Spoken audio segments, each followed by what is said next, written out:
Assalamualaikum warahmatullahi wabarakatuh. Good afternoon, everyone. I hope everyone in good health condition. So we are from the third group. We want to present to all of you about our poster, and then we're gonna explain the meaning of the poster, and specifically we're gonna talk about Marxism perspective on international organization. So let's find it out. My name is Jellang Ramadhan Ayuza. My name is Daffa Pachiko. My name is Nafisah Humairah. And my name is Puti Dayang Palitoati.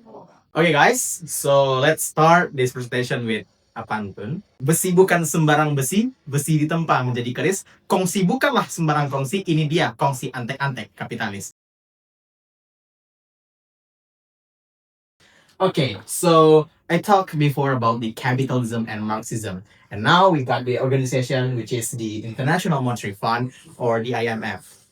Briefly, IMF is like the world or international institution that has goals and aim to achieve the prosperity of its member through the financial aids, or we can call it a debt and other assistance to to its member, especially for the developing or less developed country to gain their prosperity. But that is their explanation on their website.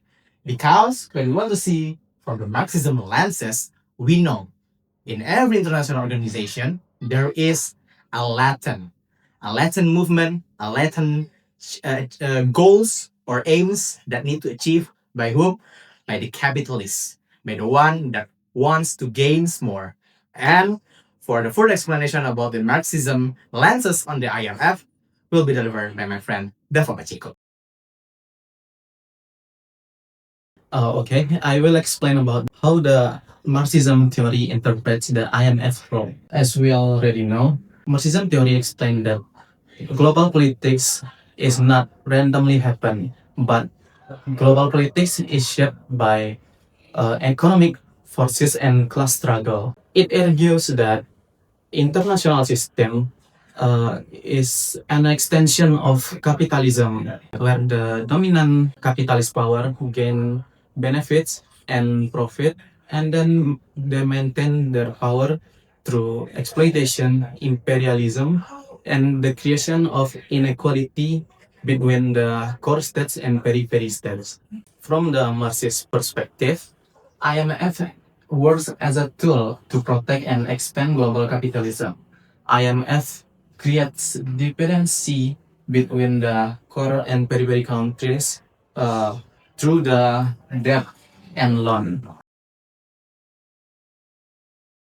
Okay, ladies and gentlemen, next we're going to talk about the first key questions is about who benefits from the IMF structures and policies. When we talk about who benefits from the IMF structures and policies, then it is the lending parties, which are the core countries and multinational companies. From a Marxism perspective, IMF is dominated by the global bourgeoisie. They are the core countries and multinational companies. And in its practice, IMF loans are not only given as an existence, but it is given as an exchange for a commitment of some economic policies changes. As a result, some economic policies such as privatization, free market, and many others appear, and of course, it only benefits the global capitalists. Meanwhile, the workers' group have to experience the bad impacts, such as inflation, higher living cost, and then economic crisis, and many others.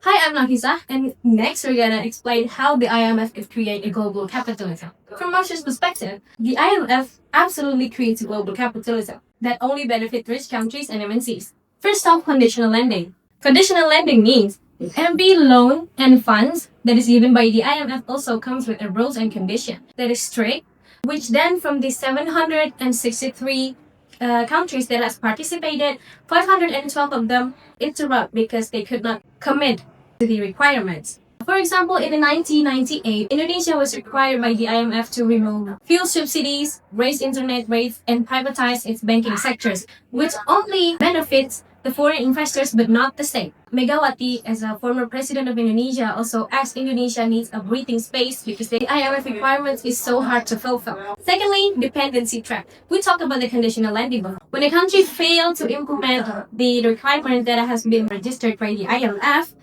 they will not receive any more funding.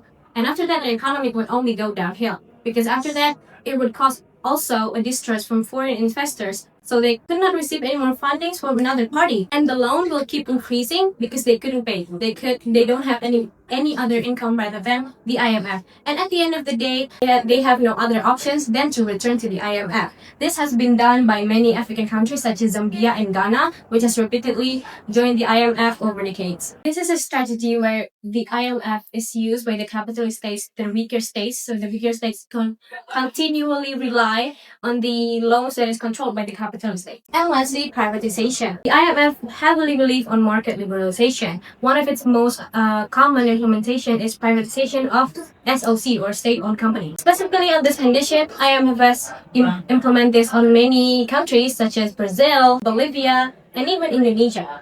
At first, of course, the state that is borrowing the money would get a positive impact on, but selling the SOC would also resulting for them to lose its assets, making the profit only in short term, not long term. Moreover, when the SOC is managed by private sectors, the private sectors would increase the price to gain in private profits, which then would also create an unequal and inaccessible public service. This would resulting in domestic economy inequality in the state. We also see the pattern within the foreign investors where they tend to not hire workers from the state that they invested in, but rather to brought workers from their states and operate their company. This would again create a mass layoff, which then resulting into an economic degradation within the state. This is an example of how the IO or IMF is used as a tool by the capitalism while exploiting the weaker state. And by this we conclude that the IO or the IMF is a tool that is used by the capitalist states to produce global capitalism to the weaker states. Okay, after we talk about the serious thing, now we want to maybe give us some explanation about the poster that we made together with our team. So in this poster, we can see there is some of elements and object in this poster. I want to explain that. On this part, we depicted the man that holding a fishing rod, try to catch the fish that we mark here as developing country, very country, and third world country. With the bait is the IMF loan. So IMF is the institution, but the one who control or steer the IMF is this capitalist. So the capitalists use the IMF as a boat or as the organization to catch the third world country with the IMF loan as a bait for what?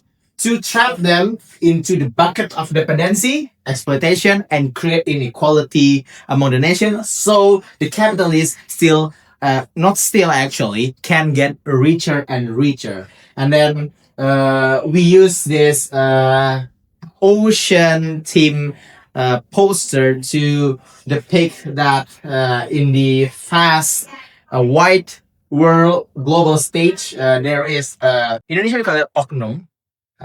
That control, that use the international organization as their tool for their own interests, and they exploitate, they trap the small fish, we call it the small fish, the weak country, the less developed country, they use IMF loan as a bait or as a coverage to gain for their own interests. So that is the postural explanation. And now for the conclusion, Marxism sees IMF as a tool used by capitalist country to maintain the global capitalism and their economic interests. They give some loan to developing country, but in the end, it's just another kind of exploitation and creates the inequality and dependency.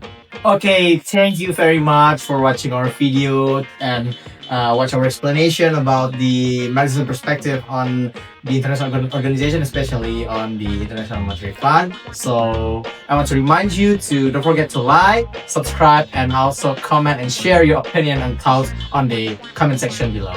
Okay, see you later and don't forget to selamat berjuang.